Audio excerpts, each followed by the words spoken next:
buenas noches. Vamos a continuar el debate de por qué el presidente López Obrador quiere concentrar más el poder rumbo al próximo sexenio. ¿Para qué?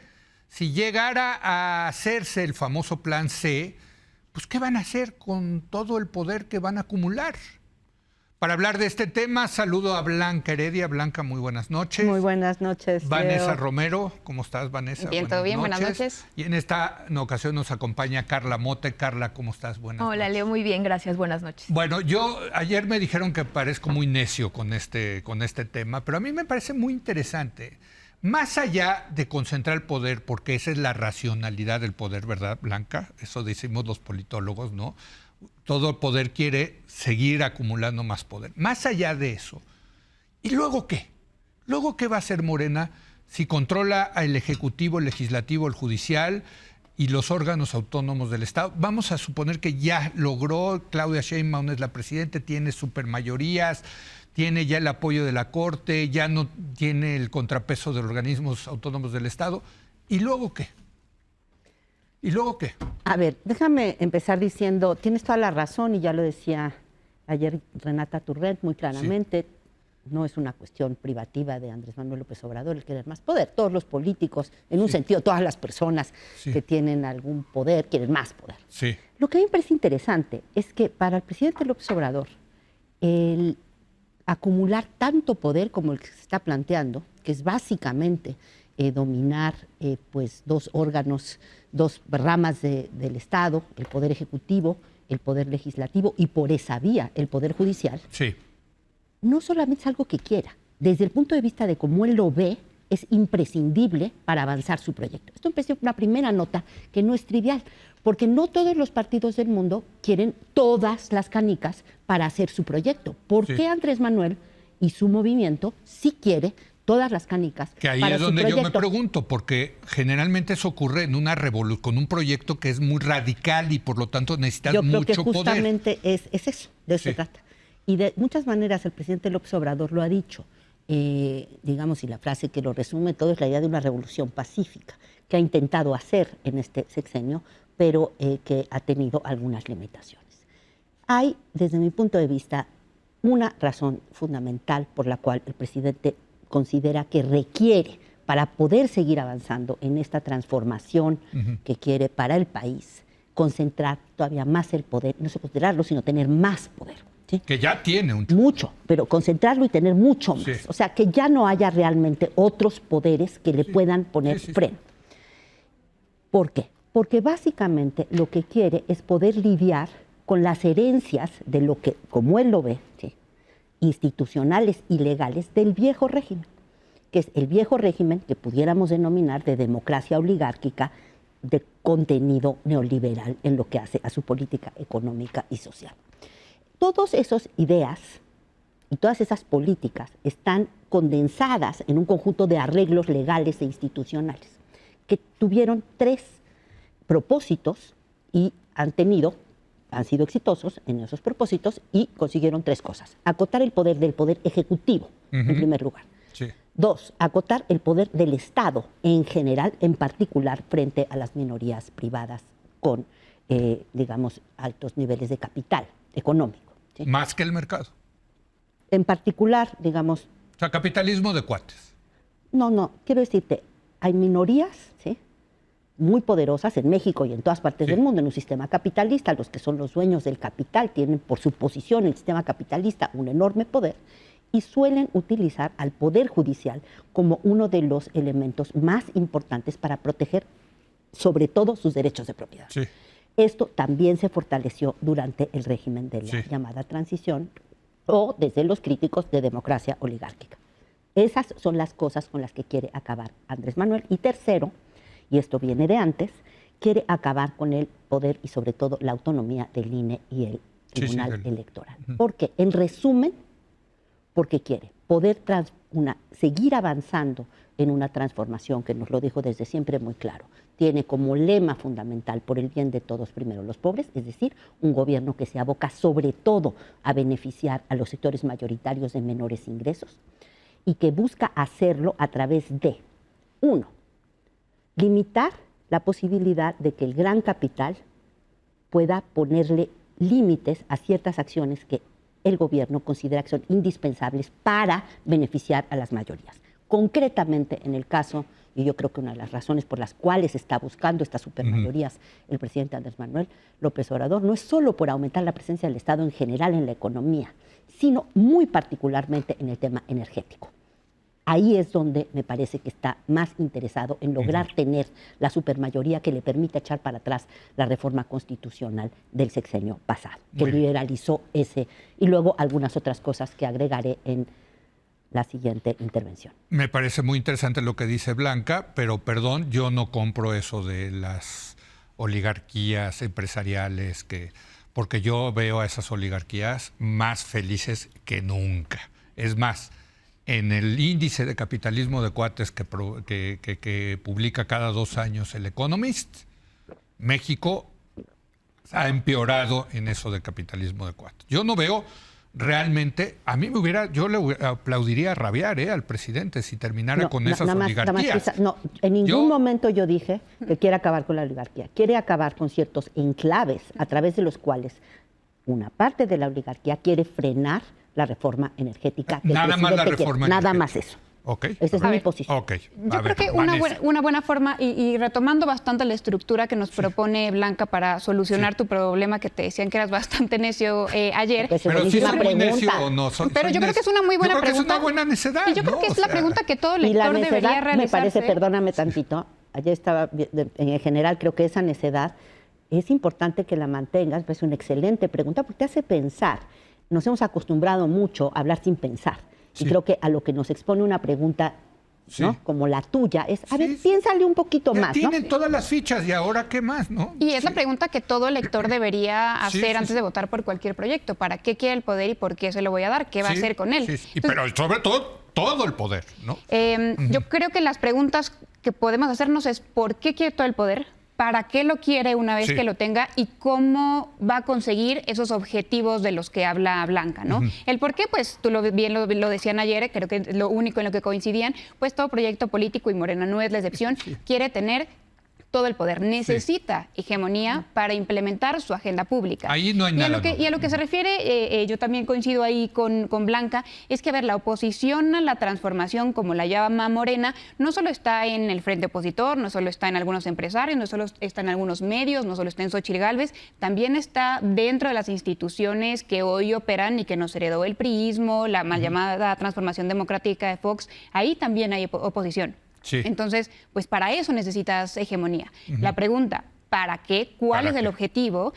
Pues no es ningún secreto. Desde 2006 o inclusive desde antes, el presidente nos ha venido repitiendo es más, parece una cantaleta. Uno ve videos de López Obrador de 2006 y dice exactamente lo mismo que dice el día de hoy. Él dice repetición y pedagogía. Eso es la política y eso es lo que ha venido haciendo con su proyecto. Sabemos desde entonces cuál es su diagnóstico y cuál es su propuesta. El diagnóstico, tenemos un país profundamente desigual, que no pudo sacar a una persona de la pobreza, que había crecimiento para unos poquitos, y en función de eso es que él propone lo que llama la transformación. Por eso la llama la cuarta transformación. La propuesta es, ¿para qué quiero tanto poder? Para crear mi proyecto de bienestar, para crear mi proyecto de sacar a las personas de la pobreza, y los números dicen que lo ha logrado. ¿Y eso qué significa en la práctica? ¿Qué podemos esperar de un gobierno todopoderoso? Ese es el objetivo final. Sí, después, me parece muy loable. Y después qué bueno, los instrumentos que necesites para lograrlo son otra cosa. Y esa pregunta es el cómo. Necesitas entonces echar mano de la política eléctrica, energética, para detonar el desarrollo económico. Necesitas políticas sociales. Tenemos muy claro el objetivo y también los instrumentos que utilizará Morena para ello. Pues reforzar derechos de los trabajadores, reforzar al Estado frente a la empresa. Esos son los cómo, eso es meramente instrumental. Andrés Manuel no quiere el Poder Judicial porque quiera el Poder Judicial y controlarlo y ser un malvado con todo el poder. Quiere controlar el Poder Judicial, que ha sido el primer obstáculo para lograr la transformación como él la visualiza. Ahora, yo escucho mucho el tema eléctrico y energético, y creo que tienen razón ahí, pero ¿tanto poder para nada más cambiar el tema eléctrico y energético?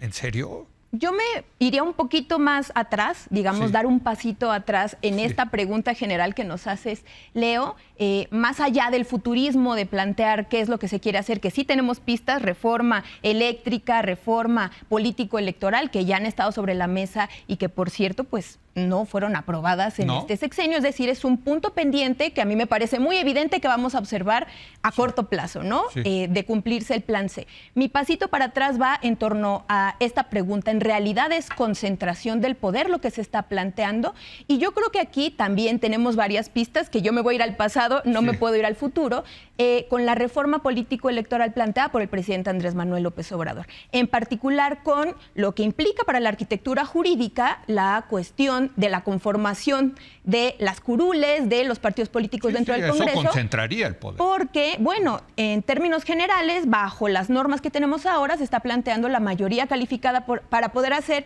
reformas constitucionales. Pero recordemos que la propuesta de la reforma política de Andrés Manuel López Obrador lo que proponía, y fue una fake news que corrió mucho en el momento, que era desaparecer las plurinominales, y por el contrario, la propuesta va en torno a incrementar más bien el porcentaje de plurinominales, es decir, ya no tenerlo en estos 200 que tenemos ahora, sino que 32. Va a haber listas y va a haber 32 listas, si no mal recuerdo. Exactamente, una por estado, es decir, una forma totalmente distinta de cómo se plantearía la conformación de bancadas en el Congreso, y eso a mí me parece un punto muy interesante, porque estamos en un momento, me parece, de excesos y de arrebatos, que lo vimos en el Senado de la República, cuando salen senadores como Emilio Álvarez y Casa o la propia Lili Téllez a pues replicar esta idea de que esto va en torno a la construcción de una dictadura. Y yo insisto, me voy un pasito para atrás. ¿De qué se trata el proyecto político en este sentido? Si realmente se está planteando una concentración del poder, yo me atrevo a decir que hay suspicacia que es natural por la propia trayectoria histórica de nuestro país. Venimos de régimen presidencialista, donde teníamos carros completos, donde veíamos la decisión omnímoda del presidente de la República, y yo creo que tendríamos que ver caso por caso, en instituciones autónomas, en los congresos y, por supuesto, en el Poder Judicial. Yo sí diría, para terminar, que el caso de la propuesta de la elección de ministros y ministras, que además pasan por filtros previos, digamos que contrarrestaría desde mi punto de vista esta visión de concentración o de control del poder por parte de los partidos políticos, sino por el contrario, digamos, con filtros previos hay una ampliación de la democracia, en el sentido de la participación popular, y yo ahí sí diría democracia popular. Okay, o sea, sí, o un diferente tipo de democracia, ¿no? Vamos a ponerlo así. Ahora, déjenme, o sea, creo que hay coincidencia en que el proyecto transformador de Morena es, por el bien de todos, primero los pobres, es un proyecto redistributivo, ¿no? ¿Estamos de acuerdo? Ahora, también estamos de acuerdo que para que eso se logre de verdad se necesita una reforma tributaria, cobrar más impuestos y redistribuirlos, ¿o no? A ver, lo pongo sobre la mesa porque mi hipótesis es que lo que se quiere es para el próximo sexenio efectivamente tener más programas sociales, más estatismo, en fin, y eso cuesta, cuesta. Y eso significa que tendremos que hacer una reforma fiscal y cobrar más impuestos, ¿no? ¿Cómo? ¿Cuándo? Ya lo veremos. Pero entonces yo quiero ese poder para poder cobrar más, para ser más extractivo, como dice la ciencia política, ¿no? Para extraer más recursos.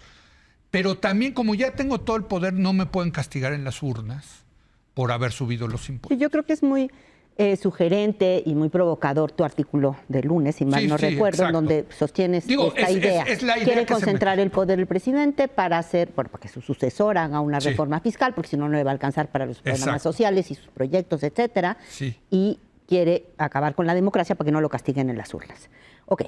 Es una provocación, evidentemente, tú me conoces. Y que a mí, la verdad, lo que pensé leyendo tu artículo es que el PRI clásico, el PRI tenía pues la posibilidad de no ser castigado en las elecciones. Y nunca al menos desde principios de los 70, en donde se volvía cada vez más indispensable. Echeverría, bueno, está el trabajo de Carlos Elizondo Mayer Serra, que revisa toda esta historia, lo vemos como en un régimen autoritario, un régimen de partido hegemónico, pues no se pudo llevar a cabo la reforma tributaria. Efectivamente, si quisiéramos estabilidad macroeconómica y seguir ampliando las prestaciones sociales, los programas sociales, habría que hacer una reforma tributaria. ¿Qué tanto te ayudaría eso? No parece requisito indispensable, no me convence tu argumento, sobre todo por la parte histórica, de que habiendo tenido un partido hegemónico, hay algo que va más allá del castigo electoral que lo ha impedido. Y ese es poder concentrado del capital. ¿Sí? Exactamente. Okay. Ese poder concentrado del capital, ese ha sido el impedimento mayor. Sí. Y eso es lo que yo creo que esta propuesta del presidente de queremos estas supermayorías, no solamente en el Ejecutivo, sino también en las dos cámaras, lo que quiere es poder tener el poder para limitar el poder de ese poder económico concentrado en ciertas cosas. Yo hasta ahorita lo veo claro en el terreno energético, que siempre ha sido un tema para él muy importante, que tiene que ver con soberanía energética y con su historia, su biografía y demás. Posiblemente también para una reforma energética, para una reforma tributaria o para otra cosa. En todo aquello que él, o sobre todo Claudia Sheinbaum, que tiene una gran cosa que yo creo que tiene que respondernos Claudia Sheinbaum, con muchas virtudes desde el punto de vista que tiene como habiendo sido gobernante de la Ciudad de México, es, ¿ella va a ser también solamente redistributiva o sí le va a apostar al crecimiento compartido, a la prosperidad compartida? Yo estoy convencida que en México no va a haber prosperidad compartida a menos que logres debilitar algunos de esos enclaves de poder concentrado del capital. Exacto, yo quiero todo ese poder para poderme enfrentar a ese otro poder. Exactamente. Que es el que no ha permitido, digamos. Exactamente, y que no está en lo electoral, y que está anidado en varias instituciones del Estado, sobre todo todos esos órganos que limitaban el poder del Ejecutivo, todos esos órganos, y sobre todo en los años recientes en el Poder Judicial. Por eso quiere domesticar al Poder Judicial, para que no se puedan por ahí defender. También lo sabemos, hay muchos estudios que lo muestran.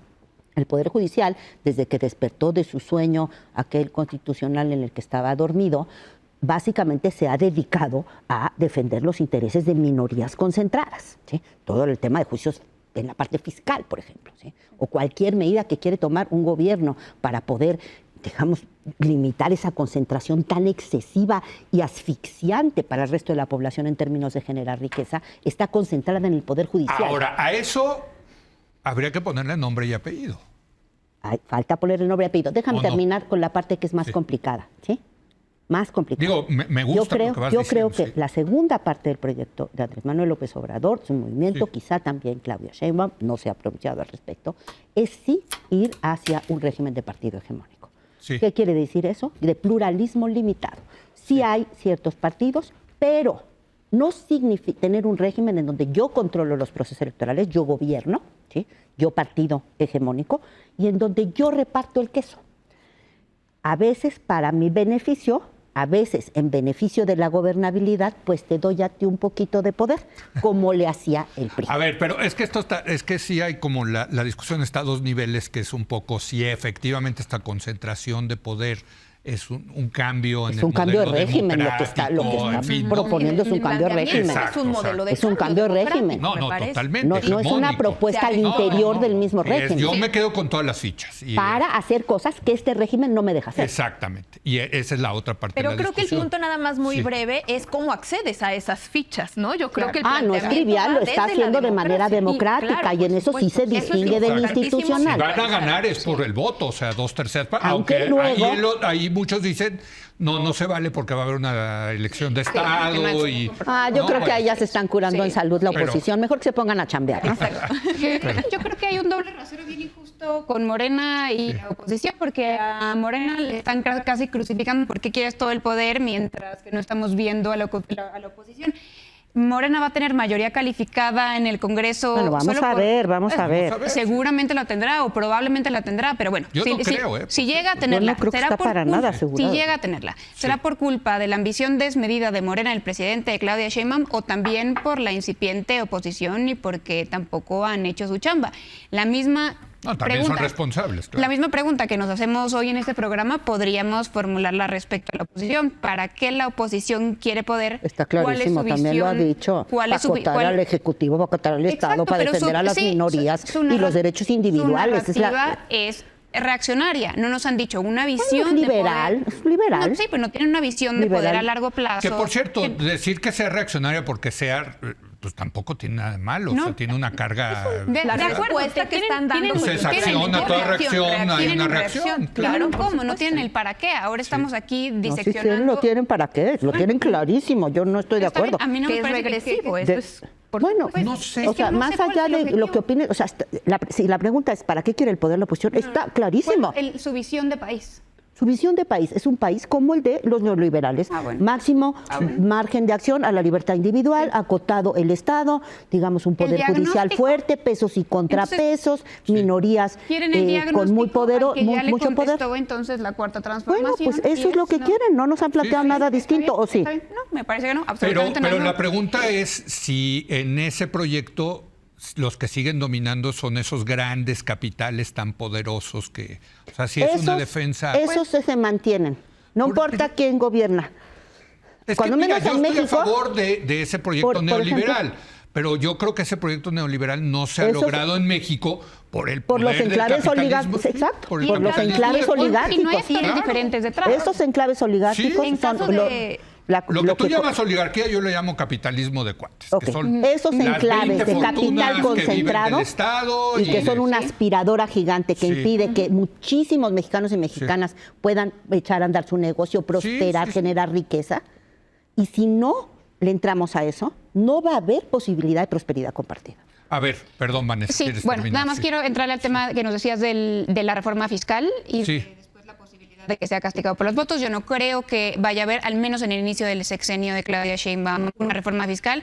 Desde el 2006, en el proyecto de Nación del presidente, se ha venido diciendo que su gran proyecto de impacto social no necesitaba una reforma fiscal y que se necesita, ya sé que hay mucho tema narrativo de combate a la corrupción, pero también de disminución del espacio de recaudación fiscal, en donde también tiene mucho que ver el Poder Judicial.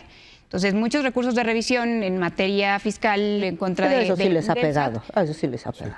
Pues los efectos del poder recaudador en este sexenio tuvieron casi los efectos de una reforma fiscal. Y dos, yo no creo que... Pero ya llegamos a eso. O sea, yo creo que ya llegamos al límite de lo que se puede endeudar el país y de lo que se podía recaudar. Bueno, el límite de endeudamiento todavía no. Por eso, pero tú dices no va a haber... Digo, yo veo los números yo creo que no en los primeros años, yo creo que así es posible, así al final. Pero, y de hecho, o lo haces al principio, Vanessa, si quieres un proyecto estatista de un estado de bienestar cuesta. Sí, sí, claro. Y estoy diciendo, yo creo que se va hacia el final. Yo creo que ni una ni otra candidata nos van a decir que van a impulsar una reforma no lo van a decir. Porque no es un tema electoral. Claro que no. Pero sí se ha platicado, y sí se ha platicado como proyecto de Nación de Morena, inclusive entre las bases de un proyecto de reforma fiscal que grave utilidades y ganancias. Eso un breve googleo y se hace, claro, eso se ha platicado y está... Bueno, eso es una reforma está fiscal. guardado en el cajón, claro. Pero vaya, eso no te castiga en las urnas porque justo grava grandes capitales, ganancias. Te castiga en el mercado porque va a haber, menos inversión, ¿no? Pero bueno. Pero tranquilos, el Banco de México se va a quedar y el Tratado de Libre Comercio también. Ahí están los dos grandes límites. Claro, pues oye, son las joyas del neoliberalismo. Exacto. ¿No?